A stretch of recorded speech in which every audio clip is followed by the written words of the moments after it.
del cuerpo. El espíritu, ese va a Dios, que es el hálito de vida, ¿sí? Pero el alma es donde está nuestra conciencia, donde están nuestros sentimientos, donde sabemos quiénes somos, donde discernimos, donde tomamos decisiones, donde está la voluntad. Ese es el alma, el yo, ¿sí? Consciente. Pablo nos revela posteriormente en el Nuevo Testamento, en Romanos 6:23, que la paga del pecado, ahí está, la paga del pecado, la consecuencia del pecado es ¿qué? Muerte, separación de Dios. Separación de Dios y separación física de nuestro ser consciente, de nuestro cuerpo. Es pues la muerte. La muerte es como una cuenta que tarde o temprano tenemos que liquidar. A todos nos llegará el día en que la muerte vendrá a cobrarnos la cuenta. Los mexicanos somos muy dados a reír acerca de la muerte. Otros, el latino por naturaleza es así. Toman de la muerte de manera humorística. Se hacen calaveritas y se dicen dichos acerca de la muerte, pero ignoran que una eternidad de sufrimiento les espera. Por razones del ministerio, los cementerios son lugares donde frecuentamos los pastores, pues, de manera continua. ¿Por qué? Pues porque se mueren también ustedes, los hermanos. Entonces tenemos que enterrarlos, tenemos que sepultarlos. Su cuerpo, aunque su alma vuela con el Señor, llevado por los ángeles del Señor hasta la misma presencia de Dios. Pero para mí es inevitable en algún momento empezar a leer algunos epitafios que están ahí en las tumbas. Por ejemplo, había uno que decía así con humor lo siguiente, decía: aquí yace Gilberto García, que con un fósforo un día fue a ver si gas había, y sí había. ¿A quién se le ocurre ese epitafio? Pues lo toman con humor, pero la pregunta es, bueno, su cuerpo está ahí y su alma. Esa es la gran pregunta. Otro epitafio decía: Luciano, aquí te espero pacientemente porque sin duda te tocará. Sé que un día de seguro llegarás donde yo estoy, tu esposa. Otro epitafio decía de manera así contundente: estoy aquí en contra de mi voluntad. Para que vean la impotencia que siente el ser humano ante la muerte. Y hay quien deja ahí pues su epitafio. Pero los epitafios en las tumbas de los cristianos son muy distintos. Por ejemplo, en uno se leía: si me amáis, no me lloréis a mí. Más bien venid y buscadme, porque estoy en el reino de los cielos. Oh, eso está interesante, ¿no? Porque, ay papá, ay abuelita, no me llores a mí. Yo estoy en el reino del cielo, ven y búscame acá. Acá estoy, acá te espero. El Salmo 23, versículo 4, es de los epitafios más socorridos por los cristianos, de los favoritos. Dice así: aunque ande, o a pesar de que ande en valle de sombra de muerte, no temeré mal alguno, porque tú estarás conmigo. Tu vara y tu cayado me infundirán aliento. Juan 11:25 es otro epitafio que aparece mucho en las tumbas de los cristianos. Y tomado Juan 11:25 dice: yo soy la resurrección y la vida. El que cree en mí, aunque esté muerto, vivirá. Así es que, hermanos, vayan escogiendo su epitafio. Yo ya tengo el mío. ¿Quieres saber cuál es? Espera que me muera.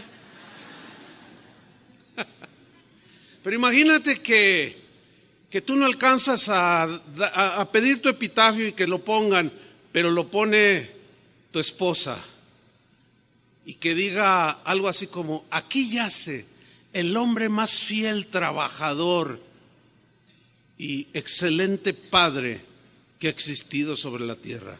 ¿Te gustaría ese epitafio, varón? ¿Y si te mueres ahorita, sí te lo pondría tu esposa? Ay, ay, ay. O imagínate, esposa, que pues te tocó a ti y te ponen un epitafio: aquí yace la mujer más virtuosa que conocí en toda mi vida. ¿Les gustaría ese epitafio, señoras? ¿Arreglaron la cama hoy en la mañana? Bueno, ya mejor lo dejamos ahí. Me voy a meter en problemas.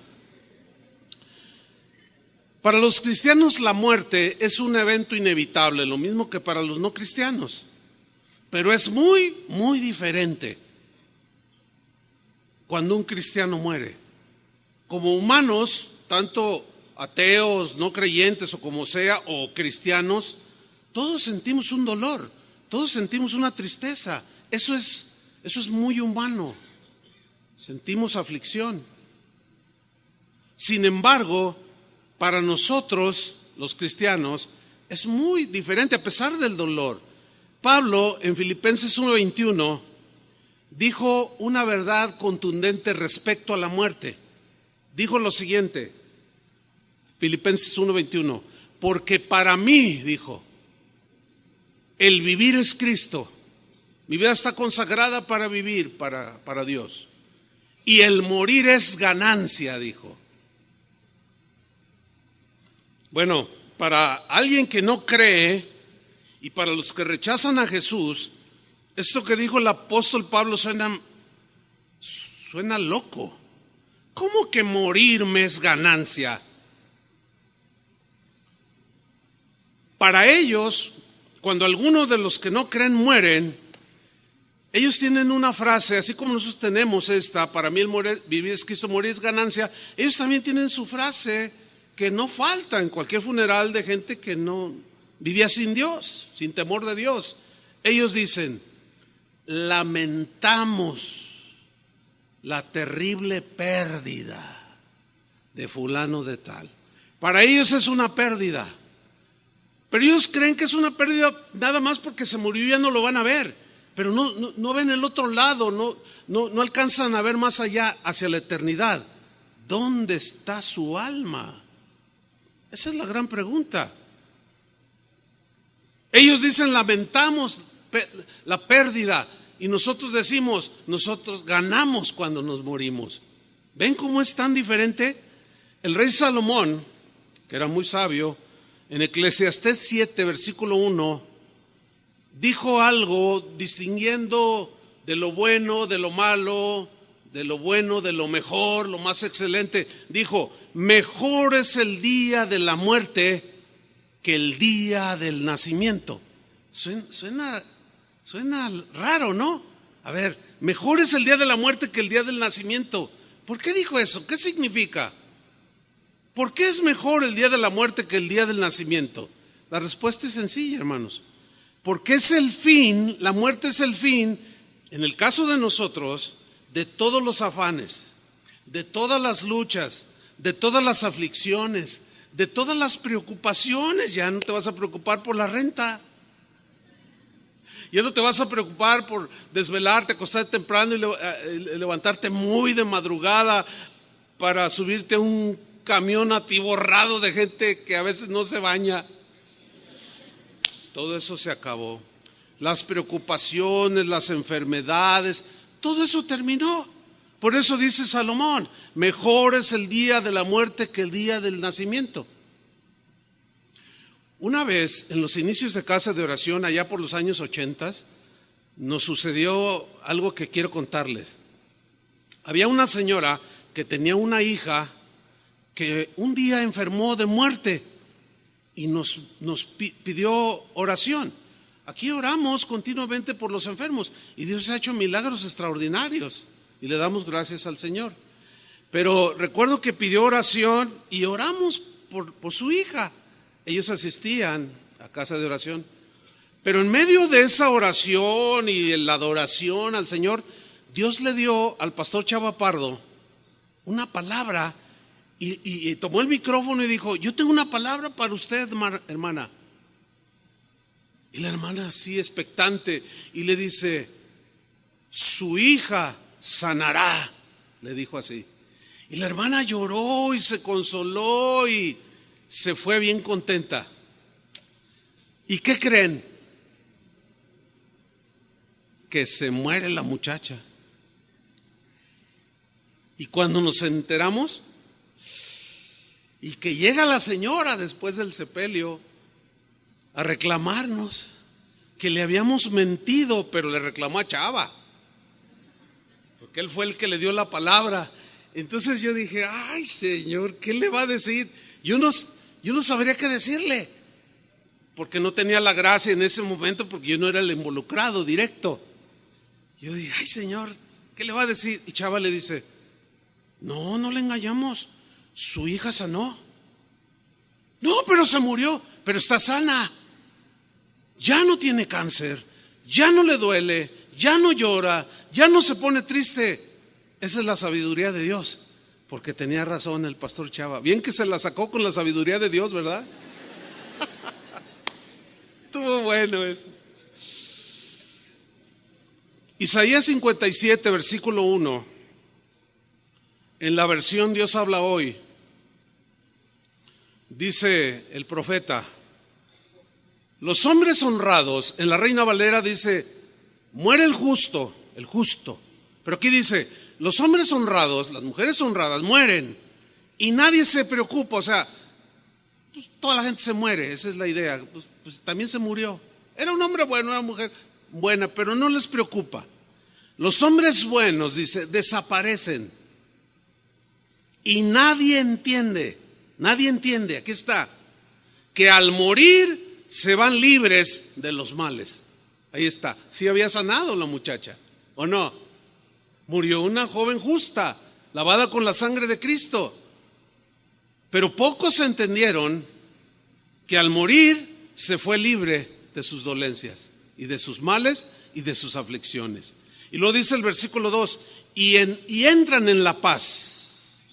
En la paz. Todo el mundo quiere paz. Entran en la paz. Habían seguido un camino recto y ahora descansan en sus tumbas. Bonitos textos, ¿no? Descansan. Esa palabra me recuerda a Jesús cuando dijo: vengan a mí los que están trabajados y cargados, yo los haré descansar. Ese descanso del alma, esa paz del alma que solo Jesús puede dar, pero que al morir el cuerpo y separarse el alma y los ángeles llevar nuestra alma a la presencia de Dios, pues ¿quién se va a acordar de los dolores, de las enfermedades o de las deudas o de las aflicciones? Nadie. En el Salmo 116, versículo 15, el rey David dijo algo que pocas veces se toma en cuenta. No se analiza con objetividad y el cristiano a veces se confunde y no lo entiende. Voy a leerlo en la versión moderna. Dice así: preciosa a los ojos de Jehová es la muerte de sus santos. En la Reina Valera dice: estimada, anhelada, deseada, apreciada a los ojos de Dios es la muerte de uno de sus hijos. ¿Cuántos son hijos de Dios? Es estimada, deseada. ¿Cuántos de ustedes tienen hijos que viven lejos o en otro país? Levanten su mano. Uy, un buen número. ¿Les gustaría tenerlos cerca? Claro, dice. Pues quisieran que el hijo viviera cuando menos aquí en Guadalajara, pero vive lejos. Ustedes lo quisieran tener con ustedes. Cuando Adrián tuvo su primer nieto, y que es el único hasta ahorita, era el hombre más feliz de la tierra. Tanto que empezó a mandar fotografías de todos colores y sabores. Yo le tuve que decir, oye, ya no me mandes, ya tengo 1700 fotos de tu nieto, ya me saturaste la memoria de mi teléfono. Es que estoy muy feliz porque mi nieto, y fotos así, cargándolo arriba, jugando, arrastrando, de todos. Un día, llega a la oficina y lo veo así su rostro muy apocado, así muy triste. ¿Qué tienes, profe? No, yo no sé qué voy a hacer. ¿Qué pasó? Dice, mi nieto se va a ir a vivir lejos. Noten que no dijo mi hija, dijo mi nieto. Claro que ama a su hija y a su yerno, pero él dijo, mi nieto se va a ir a vivir lejos. Yo le dije, ¿a dónde se va? Él dijo, a Los Cabos. Le digo, está cerquita, ya tendrás los tuyos, me dijo. Claro, uno quiere a sus seres queridos junto a uno. ¿Cuántos son hijos de Dios? Pues Dios nos anhela junto a Él. Pero qué extraño, no deseamos morirnos. Hay una aparente contradicción ahí. Él, estimada es a sus ojos, deseada que nosotros partamos para estar con Él. Y luego nosotros decimos, no, Señor, ya tengo 120 años, pero sáname. Y auméntame y dame otros 500. Como que nos hace falta también anhelar estar con Él. Los primeros cristianos deseaban y anhelaban estar con Él. No que desearan de manera grotesca la muerte, porque sabían que un día vendría, pero sí tenían un sentido común bien afinado. El cristiano, pues, es un feliz ganador cuando muere. ¿Cuántos dicen amén? Porque va a la presencia del Señor, llevada por los ángeles del Señor. El asunto es con los que nos quedamos aquí. Yo he tenido la oportunidad de sepultar a un montón de hermanos. Un fin de semana se murieron 3 el mismo día, un sábado. Yo tuve que decirle a Toño, tú encárgate de uno, y a Charlie, tú encárgate de otro hermano, y yo me encargo de otro, porque pues así tenía que ser. Y celebramos en un mismo día 3. Y en 36 años, créanmelo hermanos, se han muerto un buen número de hermanos. Pero he notado que los que nos quedamos, contrario a ellos ya se olvidaron del dolor, el llanto, las lágrimas, la tristeza, los dolores, porque ya en el cielo no hay más tristeza, ni más llanto, ni más dolor.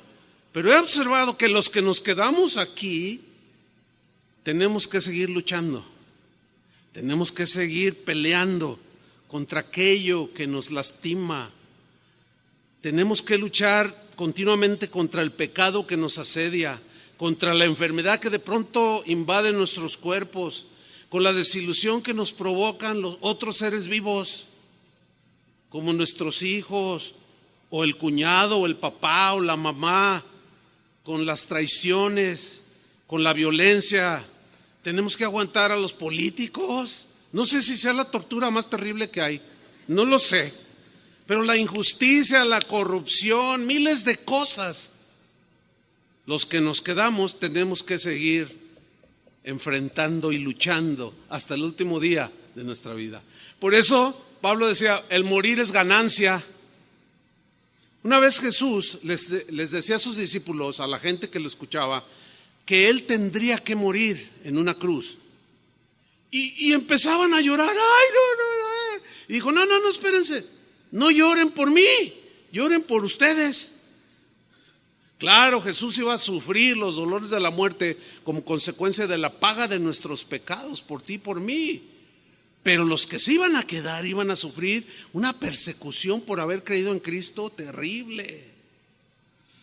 Por eso Salomón sabiamente en Eclesiastés 7:1, ahora lo voy a leer en la versión en lenguaje actual, es el mismo versículo, ya lo leí anteriormente, pero leo hasta el versículo 4, porque miren lo que dice Eclesiastés 7:1. Más vale, dice, más vale ser respetado que andar bien perfumado. Tú puedes oler bien, bien bonito, a limpio, higiénico, pero es de mucha más valor, según Salomón, que la gente te respete, y el respeto se gana por el comportamiento que tienes. Y empieza a contrastar lo que es de más valía. Y luego añade, más vale el día en que morimos que el día en que nacemos, que ya lo expliqué, la razón. Es de más valor. Versículo 2, vale más ir a un entierro que a una fiesta. ¿Y los fiesteros? ¿Cómo? Está loco ese Salomón. ¿Cómo va a ser mejor ir a un entierro que a una fiesta? ¿Por qué, siendo sabio, dijo eso? Ahorita vamos a ver por qué lo dijo, con sabiduría. Más vale ir a un entierro que a una fiesta, pues nos hace bien el recordar, al ver al difunto allí, que un día moriremos. En la Reina Valera dice, porque vamos a considerar y vamos a reflexionar y vamos a volver así, vamos a recapacitar, como diciendo algo así, algún día seré yo, algún día me tocará, y mi alma, ¿a dónde irá? ¿Qué va a ser de mi vida, de mi ser interior? Dice el versículo 3, más vale llorar que reír.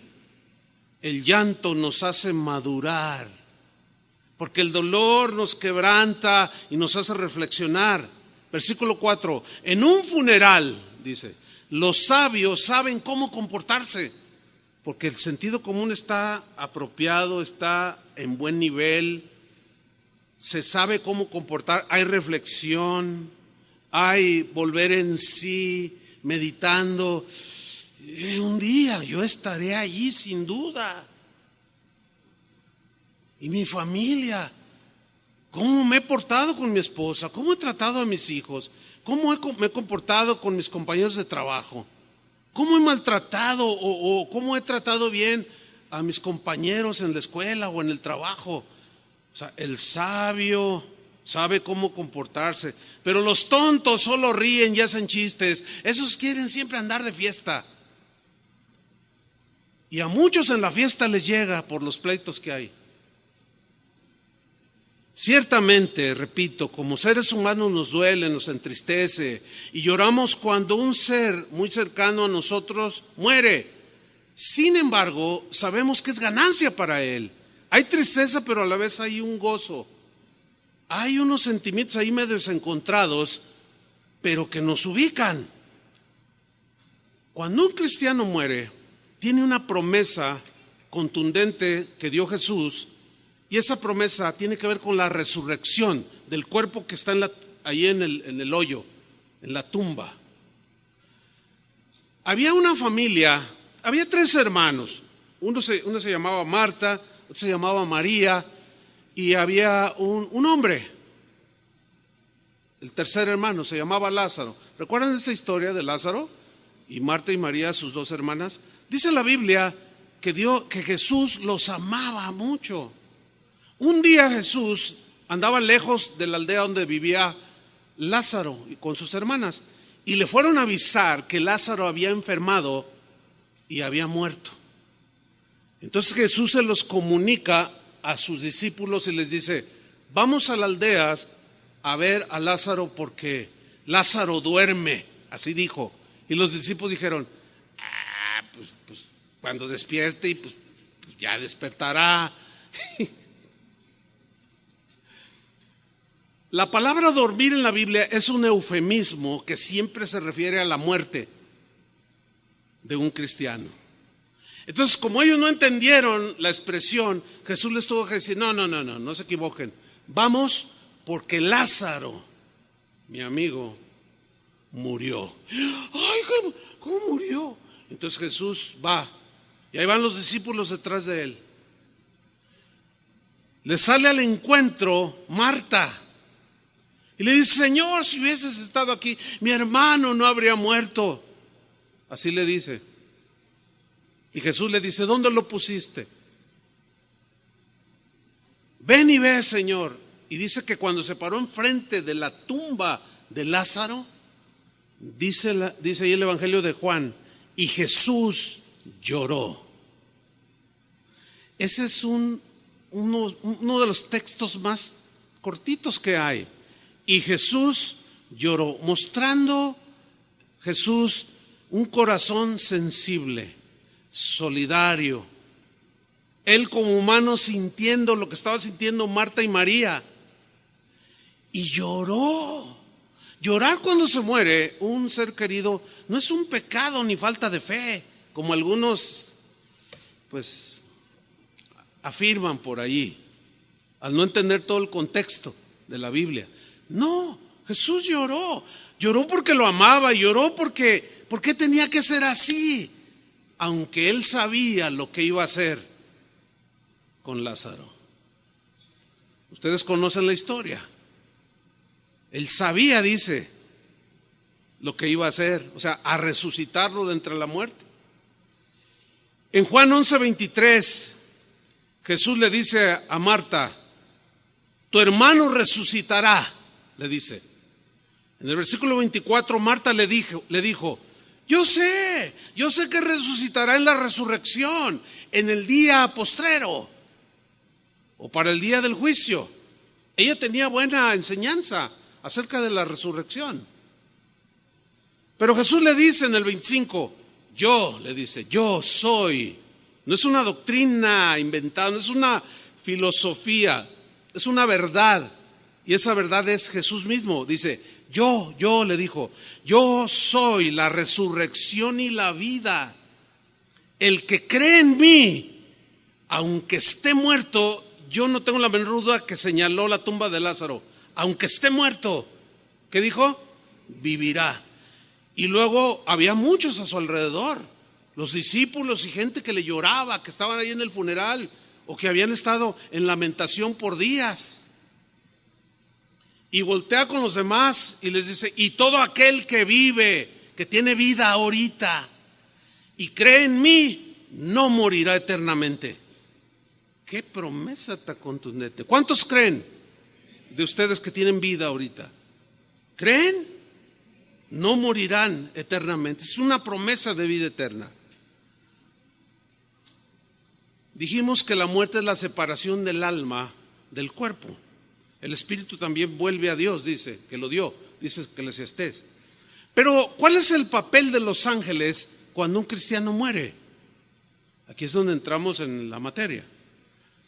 En Lucas capítulo 16, abra su Biblia, Lucas 16, hay una historia,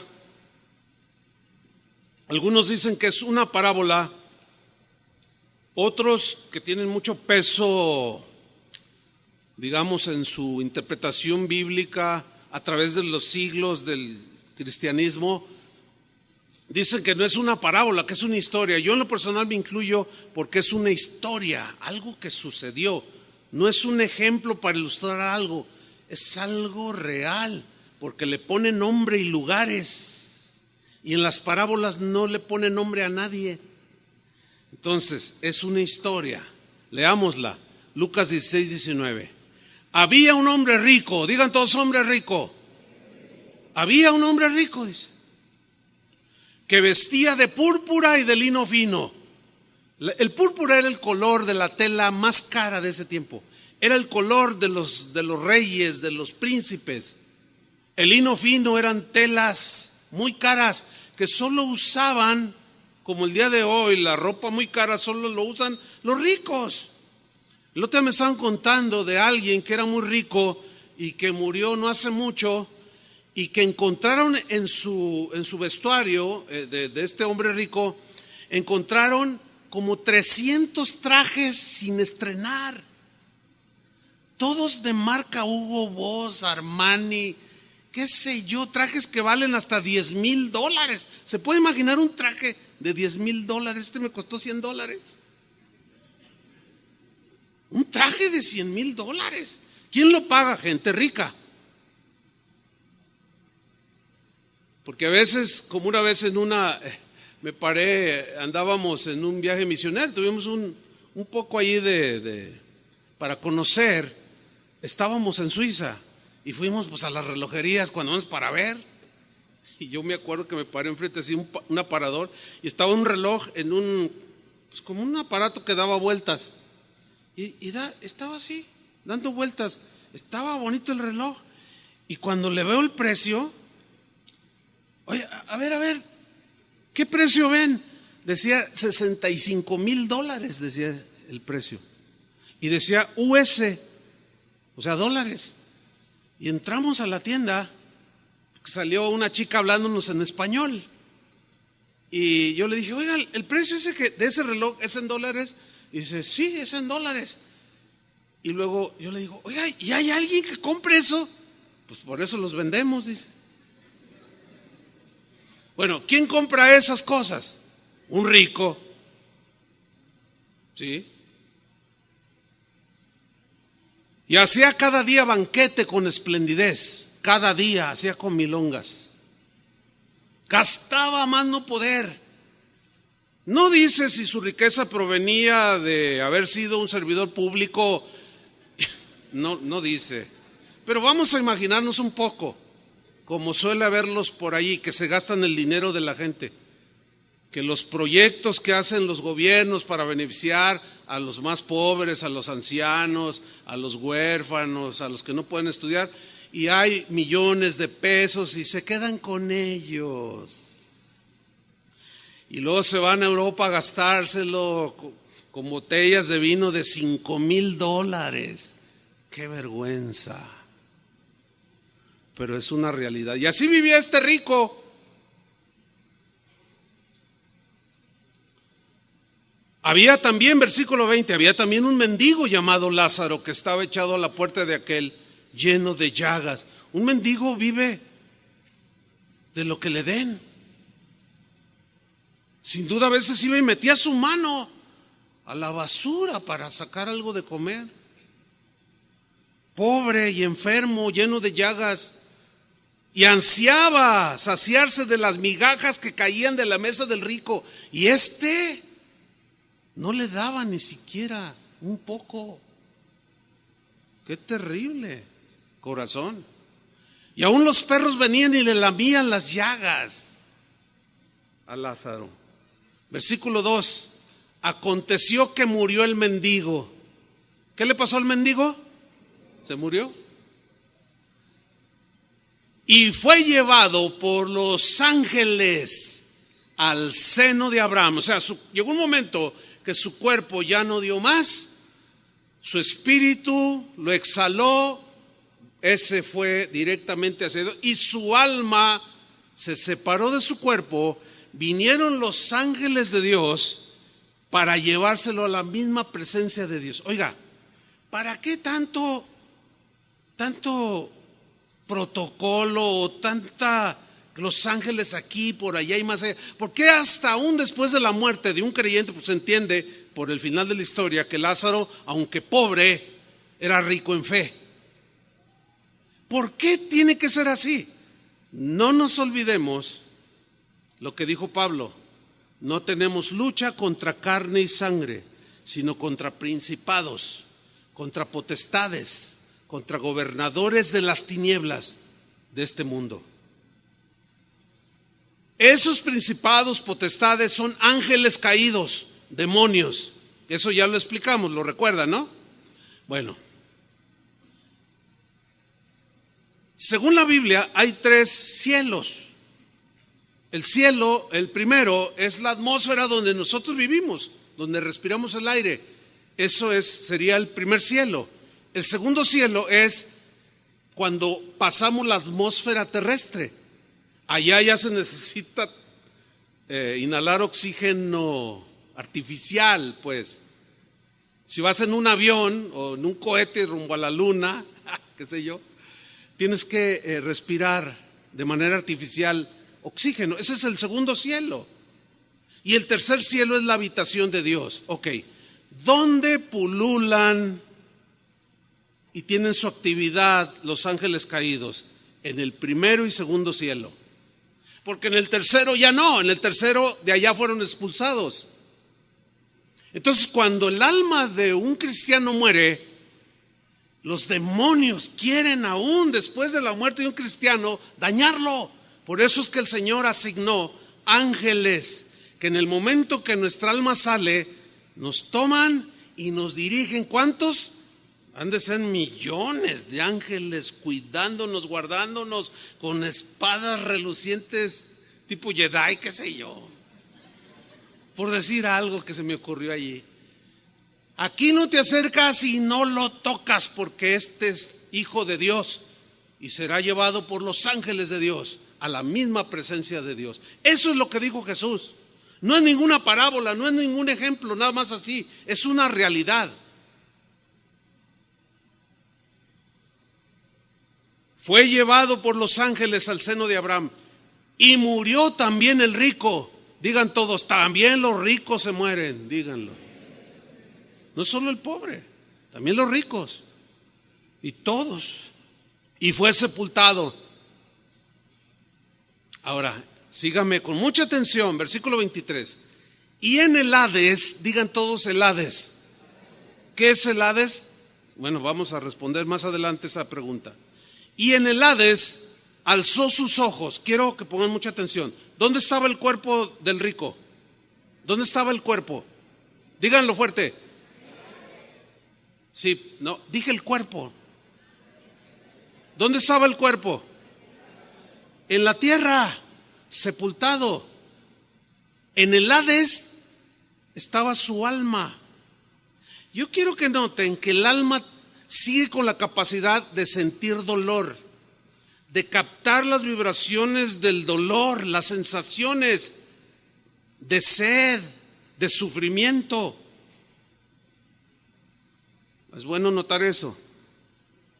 Alzó sus ojos, pero si su cuerpo estaba allí, es que el cuerpo nada más es como el vehículo donde nuestro yo, nuestro ser habita. Y estos ojos son como un traje especial, pero al morir se separa y se va o al cielo o al infierno, pero el cuerpo queda allí. Entonces vemos que el alma de este hombre rico que vivió como él había querido, ha oído a todos esos que dicen, yo vivo la vida como quiero, nadie me dice lo que yo tengo que hacer. Pues sí, tienen razón, yo también vivo la vida como me da la gana. ¿Ustedes también? Yo sí. A mí me da la gana seguir a Jesús. ¿A ustedes también? A mí me da la gana adorarlo, a mí me da la gana caminar con Dios. Cada quien vive como le da su gana. Y el rico vivió así. Y su alma de pronto se encuentra en ese lugar de tormento. Y dice que alzó sus ojos estando en tormentos. Le dolía, aunque su cuerpo estaba allí. Y vio de lejos a Abraham y a Lázaro en su seno junto a él. Entonces él dando voces, ¿hablaba el alma? Eso es lo que dice, o sea, sigue teniendo las mismas capacidades después de muerta. El cuerpo, el alma sigue teniendo esas capacidades de ver, sentir.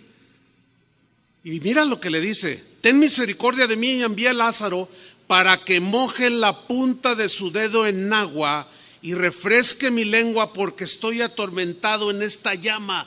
Tuvo sed. Pero Abraham le dijo: hijo, acuérdate que recibiste tus bienes en tu vida. ¿Sí o no? Sí, viviste como te dio tu gana. Pues sí, viví como me dio mi gana, pero fuiste un hombre corrupto, fuiste un hombre sin misericordia, sin bondad, sin generosidad. Dice: acuérdate que recibiste tus bienes en tu vida, Lázaro también males. No tuvieron la misma clase de vida terrenal, pero espiritualmente eran diferentes. Pero ahora, dice Abraham, este es consolado aquí y tú atormentado, le dice. Además de todo esto, una gran cima está puesta entre nosotros y vosotros. Nosotros son los salvos, los creyentes. Y los otros, o vosotros, son los que están allá en tormento. De manera que los que quisieran pasar de aquí a vosotros no pueden, ni de allá pasar acá. Esa es una total imposibilidad. Entonces le dijo: Te ruego pues, Padre, que le envíes a la casa de mi padre con mi familia. Tengo 5 hermanos, para que les testifique, les haga volver en razón, para que no hagan lo mismo que yo, a fin de que no vengan ellos también a este lugar de tormento. Y Abraham le dijo: a Moisés y a los profetas tienen, óiganlos. Significa las escrituras. Tienen los escritos de Moisés, tienen los escritos de los profetas, a ellos oigan, lean y crean lo que dice allí. Él entonces dijo: no, padre Abraham, pero si alguno fuere a ellos de entre los muertos, se arrepentirán. Mas Abraham le dijo: si no oyen a Moisés y a los profetas, o sea, si no creen las escrituras, tampoco se persuadirán, aunque alguno se levantare de los muertos. Qué historia, ¿no? Ahora, aquí voy a entrar en un punto un poco difícil. Quiero que me pongan mucha atención. Seguramente al leer las escrituras usted ha leído palabras como el Seol, el Hades, el infierno, el lago de fuego, el paraíso y el seno de Abraham. ¿Sí? Ok, quiero hablar muy breve acerca de estos lugares que parecen distintos, pero no. Por ejemplo, mire, el apóstol Pablo habló del paraíso como un sinónimo del cielo. Él dijo en 2 de Corintios 12:3 que había sido arrebatado al tercer cielo. Ahí es donde se toma tercer cielo. Tercer cielo. O sea, fue llevado. En el versículo 3 dice: y conozco al tal hombre, si en el cuerpo fui llevado o fuera del cuerpo que haya salido mi espíritu, mi alma, no lo sé, Dios lo sabe. Pero fíjese el versículo 4, que fue arrebatado al paraíso. Digan todos paraíso. Uy, pues ¿qué le viene a la mente cuando dice paraíso? Un lugar de extrema belleza, de solaz, de descanso, de paz. Dice, en ese paraíso, dice Pablo, él oyó palabras inefables que no le es al hombre expresar, o que le es difícil expresar tanta hermosura que encontró allí. Bueno, vemos pues que aquí el paraíso es un sinónimo del cielo. Ok, cuando Jesús estaba en la cruz, ustedes recordarán, había 2 ladrones crucificados, uno a su derecha y uno a su izquierda. Uno de ellos dijo: Señor, acuérdate de mí cuando vengas en tu reino. Y Jesús lo mira y le responde: de cierto te digo que hoy estarás conmigo. ¿En dónde? En el paraíso, en el tercer cielo, o en el cielo mismo. Su alma, porque su cuerpo iba a morir y iba a ser enterrado. ¿Me están siguiendo? Ok. El seno de Abraham. Digan todos el seno de Abraham. Esa frase solamente aparece una sola vez ahí en Lucas 16. No aparece en otra parte en la Biblia. Ok, el seno de Abraham, así le llamaban los judíos antes de Jesús, durante Jesús, el tiempo de Jesús, y todavía le siguen llamando el seno de Abraham, a donde van, esa es su fe de ellos, todos los creyentes en Dios. Entiéndase paraíso, entiéndase el cielo mismo. Entonces el seno de Abraham es otro sinónimo del cielo. Es sinónimo del paraíso. Los hombres impíos, escuche bien, los hombres malos, las mujeres sin temor de Dios, verán a los justos, los podrán ver de alguna manera, así como el rico vio a Lázaro, los verán en felicidad, y ellos mismos se verán y sentirán el tormento, y se van a dar cuenta que hay un grande abismo entre los 2 lugares, paraíso, cielo, seno de Abraham, como en el infierno.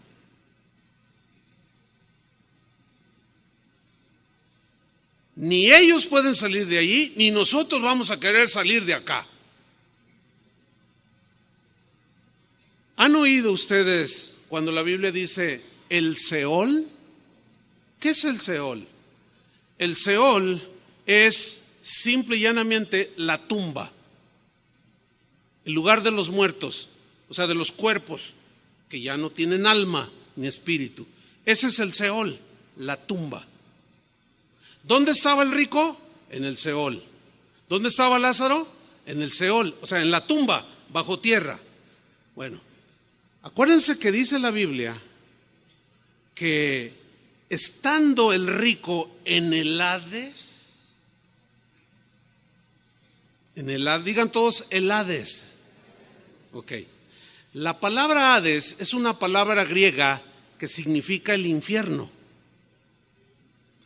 Ahora, ¿dónde estaba su alma? En el Hades. ¿En dónde? En el infierno. ¿Dónde estaba su cuerpo? En el Seol, bajo tierra. ¿Sí? La Biblia, Jesús lo nombró otra palabra que es el Gena. Esta tiene otra raíz, Gena. Su raíz también es griega, pero también se traduce como infierno. Las Escrituras en el Nuevo Testamento nos enseñan que el Seol, o sea, la tumba, ahí vamos todos los seres humanos, creyentes o no. Ahí vamos. Esto nos enseña el Nuevo Testamento. El Hades es el lugar temporal donde van los malos, los corruptos, los mentirosos, los adúlteros, los pecadores, los que viven como quieren, van al Hades. Nosotros vamos al paraíso. Ambos son lugares temporales donde el alma descansa o está atormentada. Ambos, creyentes y no creyentes, esperamos la resurrección final. Los impíos no quieren que llegue eso, porque aún sus cuerpos resucitarán, se volverán a unir con sus almas para finalmente ser sentenciados en el juicio del gran trono blanco, que se conoce como el día del juicio final, y serán lanzados al lago de fuego, que es donde está el lloro y el crujir de dientes, donde hay tormento por toda la eternidad, contrario a los que creyeron en el Señor, que están en el paraíso. Al venir sus cuerpos, al venir la resurrección, se une con sus cuerpos y vamos en cuerpo, alma y espíritu al tercer cielo. Ya no en alma, sino con el cuerpo resucitado. ¿Entendieron, hermanos? ¿O más o menos? No, dice la hermana, bueno, pues vuélvanlo a escuchar, ya no lo puedo repetir. Eso es lo que les iba a decir, vuelvan a escuchar. Son sinónimos, no son lugares diferentes. No nos hagamos mucho problema. Si no, pues olvídense, ¿no? No son lugares diferentes, son sinónimos. Ok. Lucas 23:43. Aquí nos lo dice Jesús, lo que yo acabo de afirmar. Dice Lucas 23:43. Entonces Jesús le dijo: de cierto te digo que hoy estarás conmigo en el paraíso. Refiriéndose al ladrón. ¿Quién iba a estar con él en el paraíso? El alma. Así como el alma misma de Jesús. ¿Su cuerpo dónde quedó por 3 días? En una tumba. Ok. Segunda de Corintios 5:8. Pablo nos asegura que un cristiano que muere inmediatamente va a la presencia del Señor. Algunos que confunden un poco el verbo dormir con que nos dormimos hasta que Él viene, y el sueño de no saber nada por un texto que viene en Eclesiastés. No, es un eufemismo, se repite. O repito. Y Pablo aquí nos lo asegura, que en cuanto un cristiano muere va a la presencia del Señor, dice. Pero confiamos, y qué más quisiéramos, estar ausentes del cuerpo, o sea, ya no estar en este cuerpo, y presentes al Señor, inmediato. Filipenses 1:23, Pablo sigue hablando del mismo tema. Él tenía un conflicto. Los filipenses estaban madurando y él decía: el Señor me ha mostrado que que ya voy a partir pronto, pero no sé qué sea mejor, si quedarme aquí por causa de ustedes para yo seguirlos pastoreando, ministrando, o estar con el Señor. Miren lo que él dice: teniendo deseo de partir y estar con Cristo, lo cual es muchísimo mejor. Fíjate, partir y estar ¿con quién? De manera inmediata, con Cristo. ¿Dónde está Cristo? Pues en el tercer cielo, ya en cuerpo resucitado, lo cual es muchísimo mejor. Ahora, en Apocalipsis 19, 20 y capítulo 20, versículo 10, 14 y 15, ahí habla de un lugar que es el infierno literal, ya. Es un lugar de castigo eterno para todos los que rechazaron a Jesús, pero que ya estarán en cuerpo, después del juicio del gran trono blanco, en cuerpo y alma, recibiendo ese castigo en ese terrible lugar llamado infierno, que según palabras de Jesús fue preparado para el diablo y sus ángeles, no para nosotros. Pero allí van todos aquellos que siguen el ejemplo de Satanás, de rebeldía contra Dios. Pero aquellos cuyos nombres están escritos en el libro de la vida del Cordero, estaremos en cuerpo y alma en la misma presencia del Señor, en el paraíso, en el cielo, en el tercer cielo, para vivir eternamente al lado de su Señor. ¿Cuántos dicen gracias, Señor? ¿Cuántos esperan ese día? Los primeros cristianos anhelaban ese día. Su fe en Cristo era sólida. Ellos habían sido lavados por la sangre de Cristo, que fue derramada en la cruz por sus pecados. Y ahora, al morir, su cuerpo estaba allí, sus almas allá, pero anhelaban volver a tener esa unidad en su cuerpo, como Jesús. Cuando Él resucitó, cuando Él murió, su cuerpo quedó en la tumba sin moverse. Él salió, pero resucitó, cobró vida el cuerpo, ya con un cuerpo glorificado. Nuestro cuerpo resucitado tendrá la misma consistencia que el cuerpo de Jesús. ¿Se acuerdan cuando los discípulos, después de que Él murió, y estaban todos tristes, estaban allí en el aposento, y de pronto Jesús entró sin abrir la puerta? Se dice claramente que traspasó la pared y lo vieron. ¿Cómo había entrado? Porque el cuerpo resucitado ya no estará sujeto a las leyes terrenales. Es un cuerpo totalmente distinto. Jesús nos habló de esto. Juan 5:28. Miren lo que dice: no os maravilléis de esto. O sea, que no les sorprendan, no se perturben, no se maravillen de esto. ¿Qué? Porque vendrá hora, y a todos se le llega la hora, ¿no? Cuando todos los que están en los sepulcros, ¿quiénes están en los sepulcros? Buenos y malos. Están en el Seol, están bajo tierra. Cuando todos los que están en los sepulcros oirán su voz, y los que hicieron lo bueno, entiéndese, los que tuvieron temor de Dios, abrazaron la palabra de Dios, amaron a Jesús, creyeron el Evangelio, los que hicieron lo bueno saldrán a resurrección. ¿De qué? De vida eterna. Mas los que hicieron lo malo, a resurrección de condenación. Ahí está. Un hermano me preguntó: oiga, ¿y cómo será? Porque pues los que ya son polvo. No sé. La Biblia no dice nada más, dice que resucitarán. Porque ¿qué de aquellos que esparcieron el polvo en un río? Pues eso se responde con lo siguiente. La Biblia dice en Apocalipsis 20 que hubo una orden del cielo que dijo que los muertos, que el mar diera a sus muertos, la tierra diera a sus muertos, todo diera a sus muertos, o sea, que resucitaran. ¿Qué con un cristiano que fue devorado por 10 leones? ¿Dónde quedó su cuerpo? Bueno, finalmente se hizo polvo junto con los leones, ¿Me explico? Y aquí es donde viene una pregunta que para muchos es importante. Para mí en lo personal es intrascendente, pero la voy a tocar. Pastor, ¿le es permitido a un cristiano ser incinerado? ¿Han pensado en eso?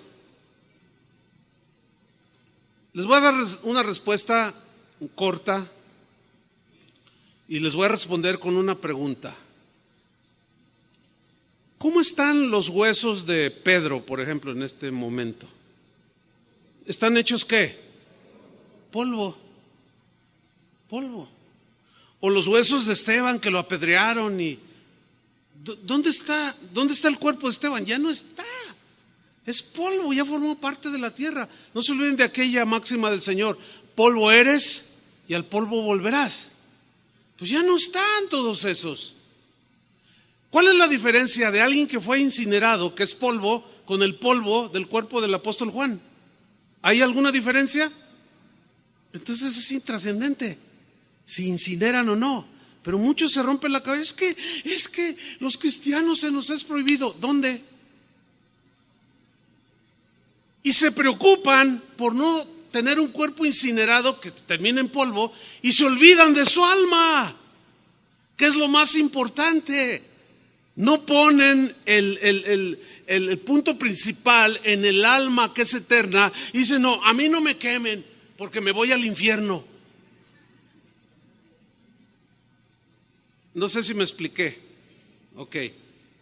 Entonces, tú decides si te incineran o no. Polvo eres y al polvo volverás. El que es incinerado simplemente lo adelantan a que se haga polvo. Eso es todo. Pero no hay ninguna afectación de tipo espiritual. La afectación espiritual está en el alma. Porque todos resucitarán. ¿Cómo? El polvo se unirá. ¿Qué sé yo? ¿Cómo lo irá a hacer el Señor? Pero así dice que habrá resurrección de vida, resurrección de muerte. Ok, para terminar. Los cristianos en el tiempo de Pablo se morían. Y a veces les sucedía a ellos lo que también a nosotros nos sucede, a los que quedan con vida. Dicen: ay, se confunden, lloran, se afligen. Y cuando uno está afligido, el ser humano y aún el cristiano tiene la tendencia de olvidar por el dolor. Se centra uno tanto en el dolor, la aflicción, que se olvida de la palabra de Dios, las promesas. Por eso la Biblia dice que vayamos con el que está en dolor y lo consolemos. Oremos por él. Porque algo nos pasa. Cuando estás enfermo, como que no conectas bien las ideas y hasta se te olvida que el Señor sana. Cuando estás triste, lloras y dices: ay, ya me abandonó hasta el Señor. Y no es cierto, es el estado de ánimo. Y a los cristianos en Tesalónica les pasaba algo así. Por eso Pablo les escribió lo siguiente. Vamos ahí y terminamos. 1 Tesalonicenses 4:13. Dice Pablo: tampoco queremos, hermanos, que ignoréis acerca de los que duermen. Acuérdense que dormir aquí significa que han muerto. ¿De acuerdo? Es un eufemismo que más abajo se dice más claro. Tampoco queremos, hermanos, que ignoréis acerca de los que ya se murieron. Dice otra versión muy claramente: para que no os entristezcáis como los otros que no tienen esperanza. O sea, hay una tristeza muy diferente la que sentimos los creyentes a la que sienten los no creyentes. Mire, muchas veces hemos estado sepultando a un hermano, a una hermana, Julio, Chuy García, los que dirigen la alabanza, con una guitarra cantamos alabanzas. No es más que un hasta luego, no es más que un breve adiós. Y allá en el cielo nos volveremos a ver en la presencia del Señor, etcétera. Y hay llanto en los familiares, pero no hay esa desesperación como dice aquí. No quiero que ignoréis cerca de los que ya murieron, para que no se entristezcan como los otros. ¿Quiénes son los otros? Los que no tienen fe, los que no creyeron. Y cuando se les muere a alguien es una total desesperanza, porque no la tienen. ¿Cuántas veces hemos vivido esto? Que estamos ahí con llanto, lágrimas, sí, pero hay paz. y al otro lado, así a 5 metros, están sepultando a otro. Y una gritería que se toman, pero gritan con unos gritos desgarradores, una desmayadera por todos lados.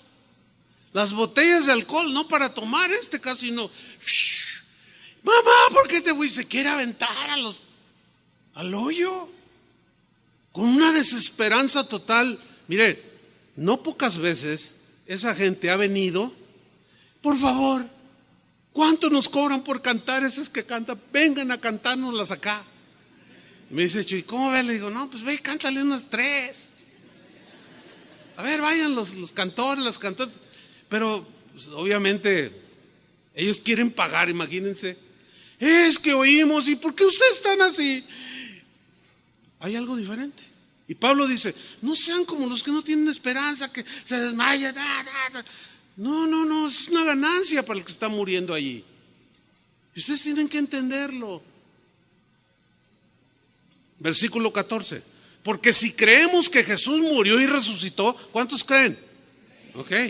Así también traerá Dios con Jesús a los que durmieron en Él, o a los que murieron creyendo en Él.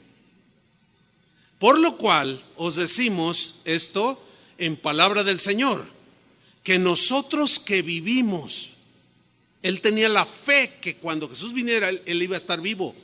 Posteriormente el Señor le reveló que no. Pero Él aquí en este momento tenía esa convicción. Por eso se incluyó. Pero dice, pero nosotros que vivimos, que habremos quedado hasta la venida del Señor, no precederemos a los que durmieron, o sea, a los que murieron en Cristo.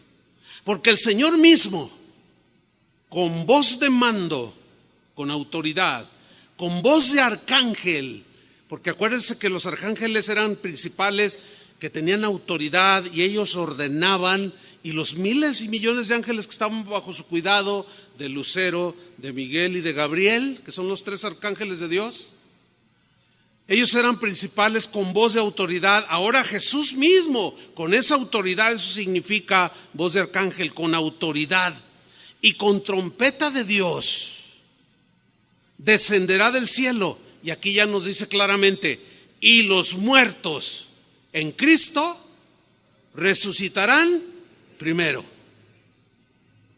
Luego nosotros los que vivimos, supongamos que viene en este momento el Señor.